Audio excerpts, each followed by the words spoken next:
Chapter 2, exercise 2.3, question number 10 கான solution. A and B are working similar job. Their monthly salary differ by more than 6,000.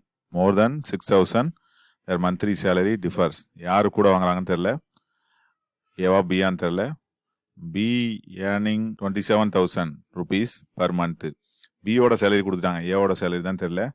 Then what are the possibilities of A salary per month? A ஓட salary எதுலேருந்து எது வரைக்கும் இருந்துச்சுன்னா அந்த difference வந்து 6,000 இருக்கும், மோர் தென் 6,000 இருக்கும் அப்படின்னு சொல்லிட்டு கேட்டிருக்காங்க. அப்போ ஏவோட சேலரி ரேஞ்ச் கண்டுபிடிக்கணும். ஏபிங்கிற ரெண்டு பேரும் ஒரே மாதிரி வேலை செய்தாலும் அவர்களுடைய மாத ஊதியம் வந்து 6,000 ரூபாய்க்கு மேல் வேறுபாடாக உள்ளது. 6,000க்கு மேலே வேறுபாடாக இருக்கு. 6,000ல் மோர் தென் 6,000. அப்போது பியின் மாத ஊதியம் மட்டும் கொடுத்துட்டாங்க 27,000 27,000ன்னு. ஏயின் மாத ஊதியத்திற்கான சாத்தியக்கூறுகளை காண்க. ஏயின் மாத ஊதியம் எதுலேருந்து எது வரைக்கும் உள்ள இருக்கும் அப்படின்னு சொல்லிட்டு நம்ம கண்டுபிடிக்கணும். அப்போது ஃபர்ஸ்ட் வந்து பியோட சேலரி கொடுத்துட்டாங்க, அதை நம்ம எடுத்துக்குவோம். எல்லாமே மாத ஊதியம் தான். பியின் மாத ஊதியம், பியின் மாத ஊதியம் எவ்வளவு அப்படின்னா 27,000 ரூபாய். Monthly salary of P. ஏவோட நம்ம எக்ஸ்னு வச்சுக்கிட்டா நல்லாயிருக்கும். ஏயின் மாத ஊதியம் என்னென்னு வச்சுக்கோம், எக்ஸ் என்க அப்படின்னு நம்மளே எடுத்துக்கிறோம். இப்போ எக்ஸோட ரேஞ்ச் தான் நம்ம கண்டுபிடிக்கணும்.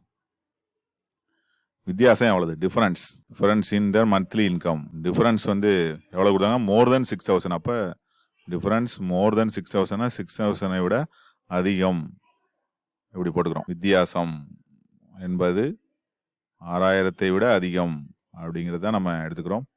இப்போ டிஃபரன்ஸுங்கிறப்ப யார் அதிகம் தெரியல. அப்போ நம்ம இதில் இவங்க வந்து அவங்களா A மைனஸ் பியா B மைனஸ் ஏன்னு தெரில. அதனால் நம்ம எப்படி எடுத்துக்குவோம், அதை மாடுலஸ் போட்டு எடுத்துக்குவோம்.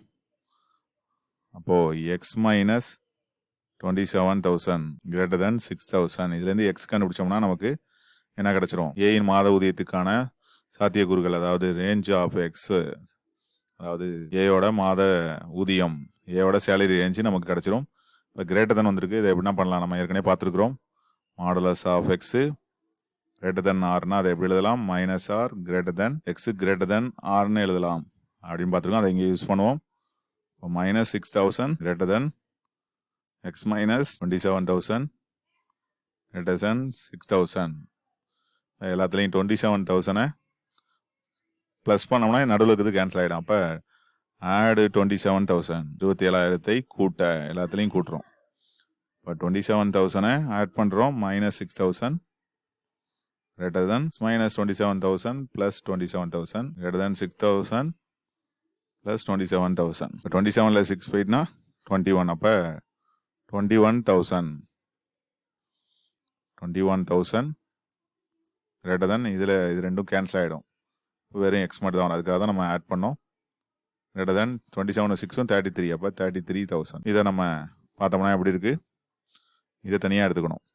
ஸ்மாலர் நம்பர் பிக்கர் நம்பர் இருந்தாலும் இது வந்து நமக்கு இதுக்கு உள்ள சொல்யூஷன் பார்த்தோம்னா எப்படி இருக்கும், x belongs to minus infinity comma minus R union R comma infinity நம்ம பார்த்துருக்குறோம். அதே போல் தான் இங்கே ரெண்டாக பிரித்து எழுதோம்னா எக்ஸ் லெஸ் தேன் 21,000 ஃபஸ்ட்டு ரெண்டு எடுத்துக்கிட்டோம்னா, அடுத்து செகண்ட் ரெண்டு எடுத்துக்கிட்டோம்னா என்ன கிடைக்கும், எக்ஸ் கிரேட்டர் தேன் 33,000. அப்போ எக்ஸ் ஏவோட மந்த்லி சேலரி பாசிபிலிட்டி என்னென்னா 21,000க்கு கம்மியாக இருக்கணும், இல்லைன்னா 33,000க்கு அதிகமாக இருக்கணும். ரெண்டுமே ஏதோ ஒன்று இருக்கணும். Possibility of A's monthly salary, ஏயின் மாத ஊதியம் என்னவா இருக்கணும், லெஸ் தேன் 21,000 ஆர் மோர் தேன் 33,000. அதாவது 21,000க்கு குறைவாகவோ 33,000 விட அதிகமாகவோ இருக்கலாம். யாரோட சேலரி, ஏயோட மந்த்லி சேலரி. இதுதான் நம்ம இதுலேருந்து கண்டுபிடிக்கக்கூடியது. அப்போ பாசிபிலிட்டி ஆஃப் ஏ அப்படிங்கிறது டிஃபரன்ஸ் மோர் தென் 6,000 வரணும்னா இந்த இதை தான் போடணும். இப்போ 21,000 போட்டோம்னா என்ன ஆயிரும், மைனஸ் வந்தாலும் டிஃபரன்ஸ் வந்து 6,000 அதை விட அதிகமாக இருக்கணும். 21,000 போட்டாலே இது ஈக்குவல் டு 6,000 வந்துடுது. 33 போட்டாலும் 6,000 வரும். அப்போ அதை விட அதிகமாக நம்ம போட்டோம்னா அது 6,000 விட அதிகமான வேல்யூ வரும். அப்படிங்கிறது தான் இந்த சம்மை தெரிந்து கொள்ளக்கூடியது. இந்த சம் வந்து நமக்கு ரொம்ப ஒரு யூஸ்ஃபுல்லான சம்மு. ஏயோட சேலரி பர் மந்த் வந்து இருக்கக்கூடிய பாசிபிலிட்டிஸ் என்ன அப்படின்னு சொல்லிட்டு நம்ம கண்டுபிடிச்சிக்கோம். தேங்க்ஸ் ஃபார் வாட்சிங்.